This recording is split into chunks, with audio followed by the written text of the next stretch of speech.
عمرك قابلت حد قبل كده كل ما يغلط بيرمي الغلط عليك، وكل ما تنصح يقول لك انت غلطان، وكل ما تحاول تصلح بيزيد كسرتك وبيصمم على الغلط اللي هو فيه؟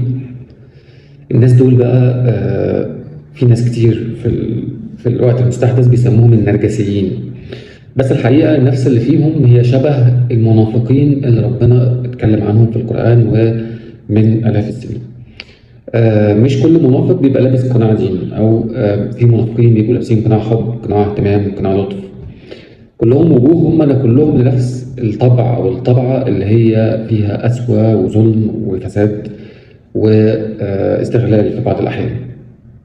طيب خلينا نتعمق بقى شويه عشان الموضوع ده شيكي قوي او مثير للجدل. يعني الفتره دي على الانترنت بشوف دايما ناس بتعمل فيديوهات بتتكلم فيها او بتوصف مثلا النرجسيين، وفي ناس بتقول لا دول مش نرجسيين دول منافقين. ايا كان المسمى الحديث او القديم، هم نرجسيين ولا منافقين؟ خليني اقول لك على الصفات العامه للشخصيه دي، وازاي تقدر تتعامل معاها او تحمي نفسك منها لو انت في علاقه مع شخصيه من الشخصيات دي. النرجسيه ده مصطلح حديث طبعا، بس جوهره قديم شويه او قديم جدا. جوهره هو انا بس، يعني انا من بعد الطوفان. يعني انا صح والباقي غلط، انا مظلوم والباقي ظالم، حتى لو كنت انت اللي ظالم يعني. ربنا وصف المنافقين في القران وصف دقيق قوي. ايه الوصف ده؟ بيقول ايه؟ واذا قيل له اتق الله اخذته العزه بالاثم. واذا قيل له اتق الله اخذته العزه بالاثم، يعني لما بيتقال له ان انت غلط بيتعصب ويكابر وبيزيد في ظلمه وبيزيد في جبروته اللي هو بيحاول يمارسه. ده بالظبط النرجسي، عمره ما بيعترف ابدا، وعمره ما بيعتذر، وعمره للاسف يعني ما بيشوف نفسه غلط. طيب ايه الصفات دي بقى زي ما جت مثلا في القران والاحاديث او حتى مستحدثا في كتب العلوم النفسيه والى اخره؟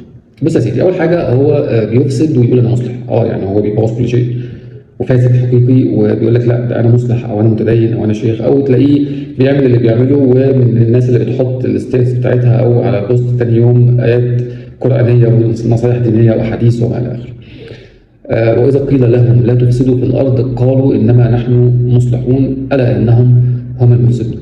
يعني النرجسي دايما بيخرب حياتك، بيخرب بيتك، ويقول لك لا انا اللي مستحمل، انا اللي بتعب، انا اللي انقذتك، انا وهو ناسي خالص هو او بيتناسى خالص هو عمل ايه او عمل فيك ايه. قلبه قاسي قوي قوي، قلوبهم قاسيه قوي، النرجسيين او المنافقين. في قلوبهم مرض فزادهم الله مرضا. قلبه ميت، ما بيحسش بتعبك ولا بألمك ولا بخوفك. تعاطفه دايما مع نفسه، ما بيبصش غير لنفسه بس. بيوعد وما بيوفيش. تمام. النرجسي ممكن يوعدك 20,000 مرة